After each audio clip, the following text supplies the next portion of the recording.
Hello, good day and welcome to Mr. B's channel where math is always fun. In today's video, we are going to look at multiplication and division of common fractions. It's very easy. Our objective is to be able to multiply 2 or 3 or more common fractions given unto us. All right. Now, if you're given a fraction like 2 over 3 times 6 over 10, to simplify, there are two ways you can do this. I'm going to show you the two methods. Then you choose the one that best suits your interest or that works best for you. So the first method, it's where you multiply the numerators together. So 2 times 6 will give us 12. 3 times 10, the denominators 3 and 10 will give us what? 30. That's the first step. Remember, we don't leave fractions unsimplified. You must simplify all your fractions. So you look for the highest common factor, a number that can go into 12 and 30 at the same time.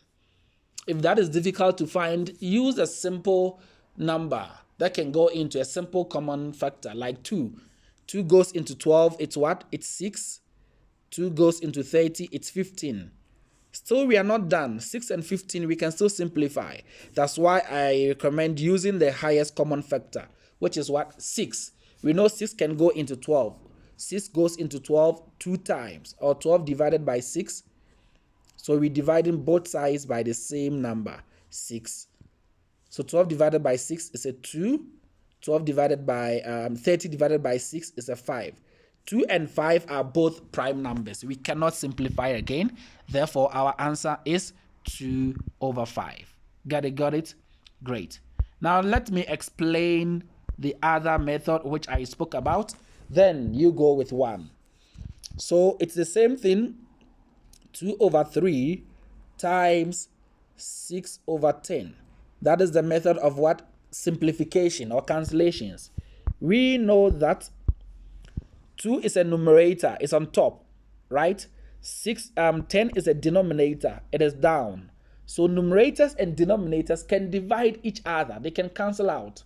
Mind you, never cancel or divide 2 numerators or 2 denominators. It's never allowed in math. It's only a denominator, one down, and a numerator, or the numerator and denominator, a number on top, a number down, can divide each other or they can cancel out. It doesn't matter whether it is on the same side or on the same fraction or it is cross fractions like this.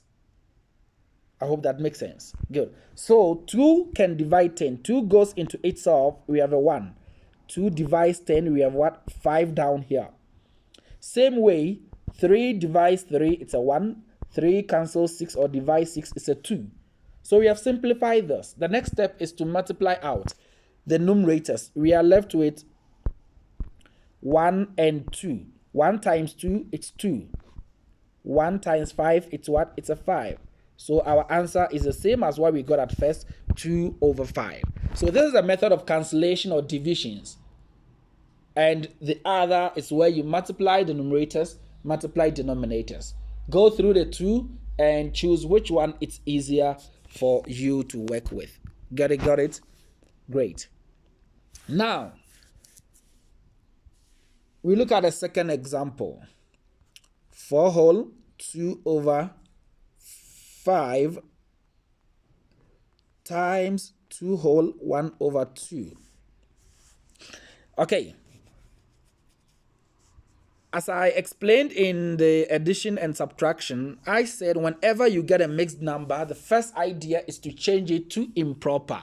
So let's change this to improper. If you have forgotten, please go watch the video on how to do that with times and plus, with times down and plus on top. So 4 times 5 is 20. 20 plus 2 is 22 over 5. We have changed this to improper.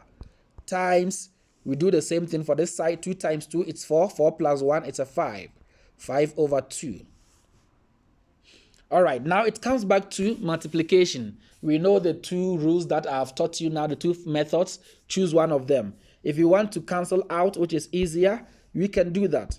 5 divides 5 is a 1. 5 divides 5 is a 1. Don't forget that you can only divide a numerator and a denominator. A number on top, a number down. You cannot divide if both of them are denominators, if both of them are numerators. The next one will be 2 and 22. 2 cancels itself or divides itself. It's a 1. 2 divides 22. It's what? It's 11. So our answer is going to be 11 times 1, 11. All over 1 times 1, it's a 1. 11 over 1 is still 11. And our answer is 11. Using the other method, we are going to get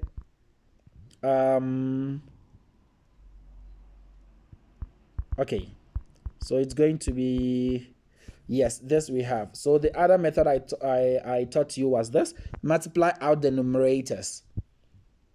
So the first step, change from mixed number to improper. Then you choose which of the two methods to go by. Multiply the numerators. 22 times 5 is 110. All over 5 times 2, it's a 10.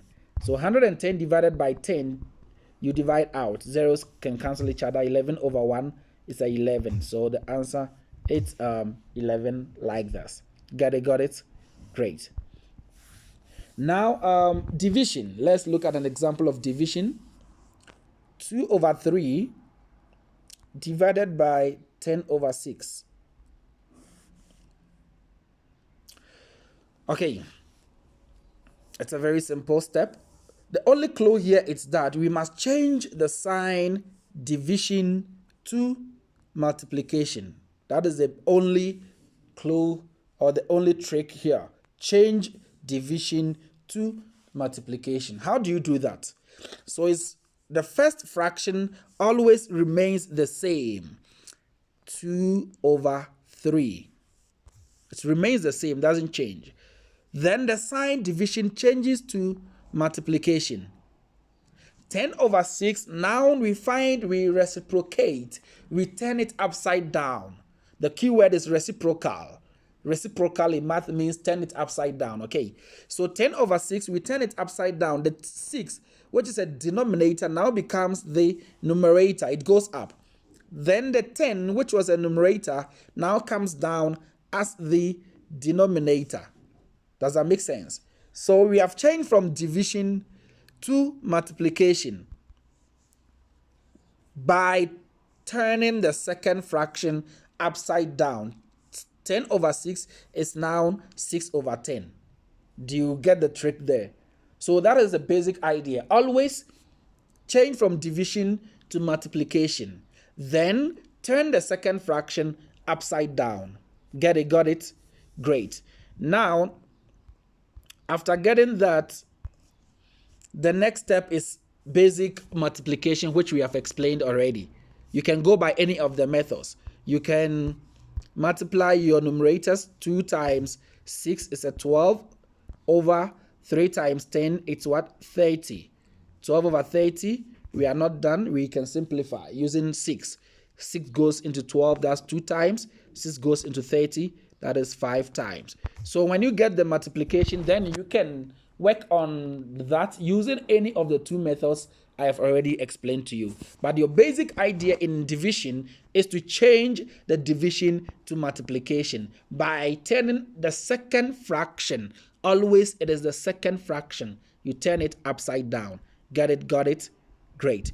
Please do the activities that follows next. You can pause the video and do it. When you're done, come back for revision. And please subscribe if you have not done so already. See you in our next video where we talk of how to arrange fractions in order. Please watch that video as well. Bye.